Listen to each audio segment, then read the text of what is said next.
Hello and welcome to another session of grammar and usage lessons. This time we look at reflexive and emphatic pronouns as well as relative pronouns, right? Simply put, reflexive pronouns are pronouns like myself, ourself, themselves, yourself, basically a personal pronoun and a self added to it at the end, right? And relative pronouns are pronouns like who, which, and that, and various forms of who. Okay, so let's get started with the reflexive and the emphatic form. We already know about the first person, second person, and third person in pronouns, as well as the subjective case and the objective case and the possessive case, right? We know in first person it is I in the subjective case, me in the objective, we as a plural in the subjective case, and us in the objective, my and mine as the possessive case. Same idea for second and third person. This we have already done. So starting with the reflexive or the emphatic form, there is the self added to it. So the first person singular is myself and the plural is ourselves. The second person singular is yourself and the plural is yourselves. The F is removed and replaced by VE. Another idea that we have seen earlier. In third person, in the masculine form, it is himself. In the feminine form, it is herself, both of them being singular. And for plural, it is themselves.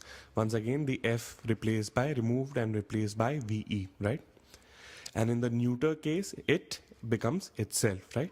So let's look at all of these ideas now. When do we use the reflexive form and what is the meaning of it, right? We already know that most of the basic structure of the language is subject, verb, object. An example would be Ram kicks Sham. So now Ram is the subject and Sham is the object. This idea we have seen quite a number of times, right? So there is a subject and there is an object. The verb is put on the object, right? In this case, let's say Ram was kicking Ram, right? The action was being executed upon the same person who was doing the action. But that is, subject and the object are equal to each other. Ram kicks Ram is the story. In such a case, we will say Ram kicks himself. This is the reflexive form. Reflexive means the verb is going backwards and working on the subject itself, right? Or if we want to use both the pronouns, it would be he and himself. Remember, this is in third person masculine singular form, right? So when the object is the same as the subject, that is known as a case of reflection, or this is the reflexive case or the reflexive form, right? So now rest of it should be fairly easy, especially if you know the idea of first person, second person, and third person. We're starting off with the third person. He kicks himself. If we change the masculine to feminine, it would become she kicked herself. In the neuter form, it would be it kicked itself, right? If we were talking to Ram, let's say if I was talking to Ram face to face and I would say, you kick yourself. Or let's say if I was talking to a child, I would say, you will hurt yourself, right? I am in the first person and the child or Ram is in the second person. In the first person, I would say, I kicked, let's say I am Ram, I would say, I kicked myself or I hurt myself, right? So I hope, especially if the idea of first person, second person, third person is already familiar to you, applying the logic here and adding the self in the case of the reflexive form, where the object of the action is the same as the subject of the action, the reflexive form is created, right? Another use of the reflexive form, or where the self is added to the pronoun or a personal pronoun, is for emphasis, and in that case it is known as the emphatic form. Now what does emphasis mean? Emphasis means giving it more importance, right? Showing or putting more focus towards it. So look at all of these examples. I say I did all of it myself, right? Here in this case, the subject and the object are not equal to each other, but the idea of emphasis is there, that I have done it myself without any help from my friends or other people, right? Because sometimes, let's say you've done something spectacular, a very good project or a very good task, and somebody says, did anybody help you or did you do it all by yourself, right? So there is an idea of emphasis on doing it alone or without anybody else's help. In the next sentence, I saw it myself. That means this is first-hand information, right?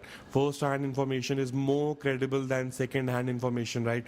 For example, if I say somebody told me they have seen an alien, right, and I ask you to believe me, but if I tell you that I have seen an alien, it's like, I mean, either way it will be slightly difficult to believe that I've seen an alien, but compared to me telling you that somebody else told me telling you first hand, the information would have slightly more emphasis or importance, right? We will manage it ourselves. Once again, that we will manage it within our group without any help from external forces or external groups, right? He himself was there, right? So for example, in some case somebody says, why didn't you ask for his permission, or he would be very very angry if he found out. So then you say he himself was there. That means he that the person that you're talking about or the concern that you're showing is already resolved by his presence, right?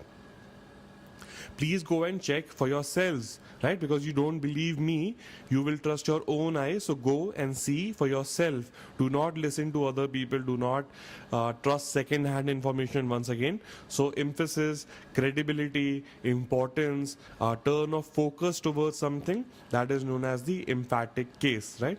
So the form is exactly the same. Myself remains myself in both the reflexive and the emphatic form. So you will have to distinguish and see whether it's a reflexive case, whether the action is returning on the doer of the action, or whether it's a case of emphasis or showing or giving more importance to a particular pronoun. Moving on to demonstrative pronouns. All the boxed pronouns are demonstrative pronouns: this, that, these, those, etc.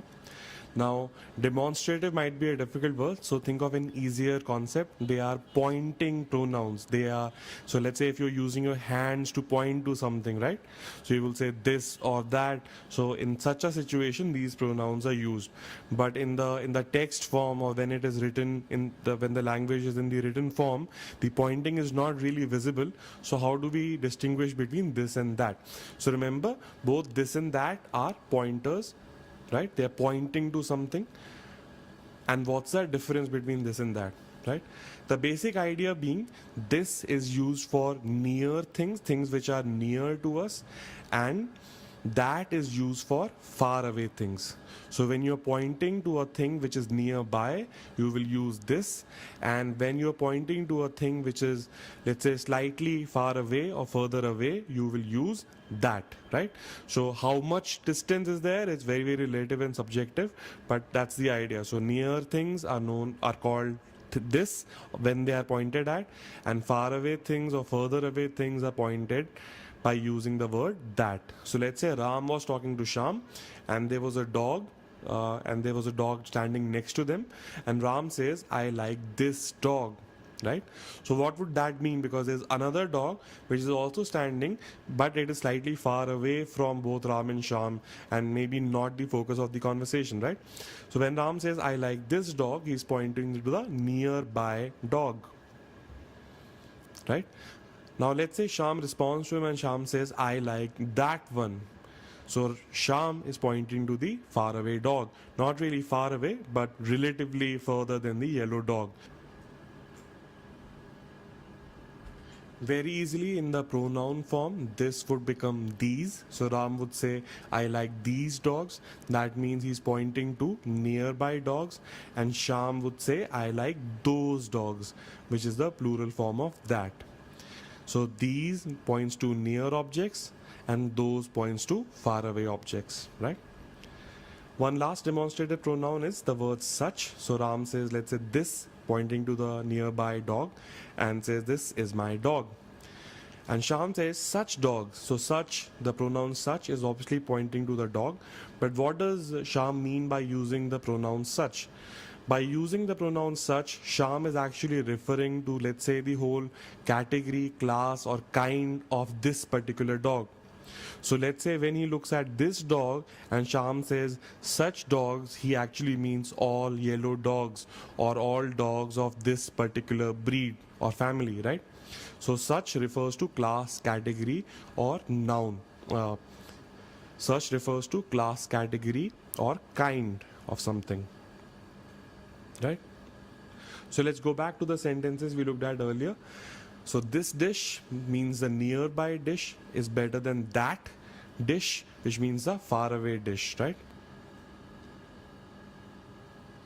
These tools are better than those. That means the nearby tools are better than the faraway tools or further away tools, right?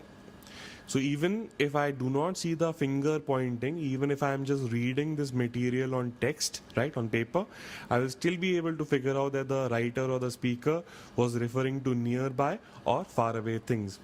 Those boys, that means boys from maybe another locality or from a faraway place, or maybe from just across the street. So there is a group standing next to you and there's another group standing across the street, and the kids next to you tell you those boys. That means the boys that are standing far away caused all the trouble.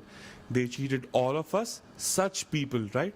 So maybe a few people cheated you. Now when you say such people, that means all those people who are like that, who belong to such a class, category, or kind of, let's say, dishonest people, unscrupulous people, etc. Right? So I hope you get the idea of demonstrative pronoun. This and that are pointing pronouns or pointer pronouns. And moreover, this is used for near objects and that is used for far objects. Continuing to think of that, look at the following sentences and see what function that is doing, right? The pronoun that. In the first one, the pronoun that refers back to the noun, the taste, right? The taste of peanuts is the same as the taste of groundnuts. So instead of saying the taste again, we use a that and it referring back to the noun, right? In the second sentence, that is referring to the whole first part of the sentence, right?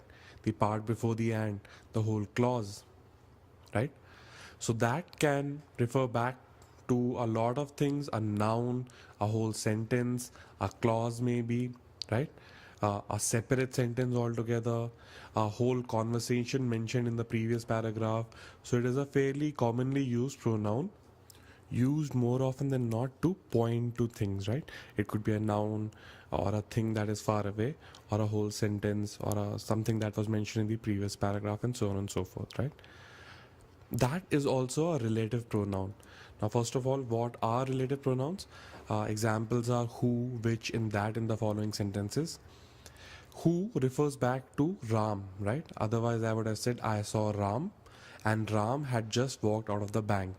So instead of saying Ram twice, I replace the second Ram with the who. So it becomes I saw Ram who had just walked out of the bank. I found the book which I had lost, right? So instead of using the book again, I replace it with the pronoun which. Similarly, that is referring back to the money. So when who, which, and that are working like that, they're known as relative pronouns. They are relating back, right? So now, what are the forms and possibilities? Look at the following sentences. The student who broke the glass is absent today. The student whom the teacher scolded is late again. The student whose project was selected is also the class topper. Now, in all of these cases, who, whom, and whose is working as a relative pronoun because it is referring back to the student, right? That much is clear. But why the change in form? Why is it who in one case and whom in another case and whose in the third sentence, right? The answer is back to the subjective, objective, and possessive case. That's what we started off this whole journey with, right? So in the subjective case, that means the student in this case, for example, broke the class, right? That means the student is the subject or the doer of the action, and we are relating to the doer of the action. Therefore, we're using the subjective form, which is who. In the second sentence, the student whom, right? The student whom the teacher scolded. So the teacher scolded the student. So in this sentence, the student is actually the recipient of the action or the object of the action, and our pronoun is supposed to refer back to it, and therefore we're using the objective form of the pronoun, which is whom. Later, when we look at interrogative pronouns, the same concept will work. In the subjective case, question or interrogation will be who, and in the objective case, interrogation, it would be whom. We'll come to that soon, right? And the possessive case, so the student whose project was selected, because the student's project was selected, we're talking about that student. So referring to that, the idea of possession, we're using the pronoun whose, right? So I hope that idea is clear. There is no difference in form in singular and plural, or there is no gender involved here. The thing to notice for which and that is that their subjective and objective form are identical. There's no change in going from subjective to objective. And the possessive form for which, in case it comes to that, is whose again. So even we'll come to when to use who and which and that. In case we want to use the pronoun which and we want to use it in the possessive case, we'll use the form whose again, right? So these are relative pronouns, and this was the subjective, objective, possessive case playing out in them. So let's look at a few examples. So the ideas which are important should be discussed first. So the pronoun which is referring to the ideas, right? In the second case, the pronoun which is referring to the book. In the third case, the pronoun which is referring to the whole sentence. Which is a lie. What is a lie? That he said he was present. The whole sentence is being referred by the pronoun which, right? The car whose wheel, right? The car, the pronoun which, actually when we look at the rules, is we use which only for non-living things, right? Or genderless things, or unnamed animals, right? Essentially non-living things. So the car is a non-living thing, so we should be using a which, but there is no possessive form of a which, so therefore we're using instead the pronoun whose of the possessive case. So the car, otherwise I would have said the car of which wheels are not working. So this becomes slightly convoluted. The easier form would be the car whose wheels are not working.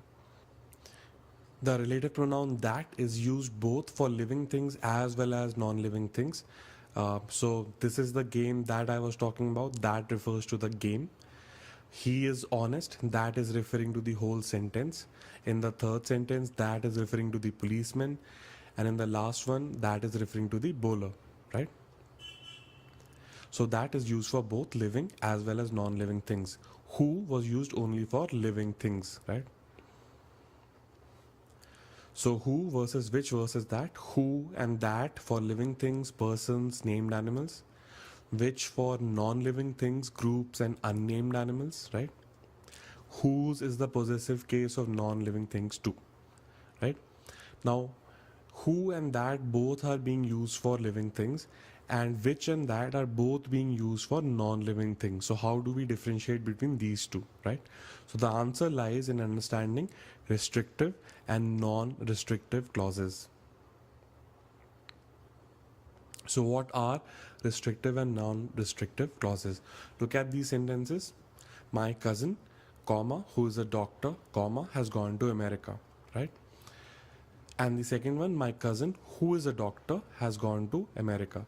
Now, what is the difference between two, if at all, if any at all, right? Now, in the first one, my cousin, who is a doctor, this who is a doctor, because it's inside a comma, actually I'm giving you additional information about my cousin, right? My cousin, and extra information about him is that he is a doctor, has gone to America. Even if I had not given you this who is a doctor information, it could have still worked. My cousin has gone to America, right? In the second one, my cousin who is a doctor, where I am not using the commas, right? What I'm trying to say is that maybe I have many cousins and one out of them is a doctor, right? So because if I say my cousin is going to America, you might get confused because you know I have like 15 cousins. So you are wondering whether Ram has gone to America or Sham has gone to America. So I'm further refining the information, restricting the information. Out of 15 cousins, the information is getting restricted to maybe one doctor, right? So limiting the information. So in this case, who is a doctor becomes a defining information. We can't do without it, because if there were many cousins, I needed to know which one was going to America, right? If there was only one cousin, right? In that case, who is a doctor would be extra information, because when I say my cousin has gone to America, you will still understand, right? So the meaning will be conveyed still. So if you can remove it, and the sentence can still make sense, it is known as a non-restrictive. And if you cannot remove it, it is known as a restrictive clause, right? This example will make more sense. So my father, who or that is a doctor, what should I use? What I do know about the world, let's assume for a minute that there is only one father. Why am I saying assume? Because world norms are fast changing, or they might be different. So there might be two fathers or three fathers. But let's assume for a minute there is only one father, and you want to say my father, and you want to say he's also a doctor, right? So what pronoun should you use, who or that? You should use who, because that has more of a limiting, restricting nature, right? So when you say my father, that is a doctor, you're kind of implying that out of your many fathers, the one which is a doctor, that's whom that you're talking about, right? In the second case, my brother, let's say you have many brothers. What should you use, who or that, right? In this case, you should use that, because you want to, out of your many brothers, you want to point to that one particular brother who's a sportsman, right? Because otherwise the other person will be confused at which one of your brothers is going to America. In case you had only one brother, you could have used who, right? So I hope you understand the difference between who and that, when to use who and when to use that. When the information has no limitation, you're not using it in a restrictive way or limiting way, you can use who or which depending on whether the thing is living or non-living. And when you're using the pronoun in a limiting fashion, when you want to point to one out of many, you will use that, right? So I hope that made sense. Right, that's it for this session. Coming up in the next session, we'll talk about indefinite pronouns and distributive pronouns, and we'll further look at rules or correct rules for using pronouns. See you soon.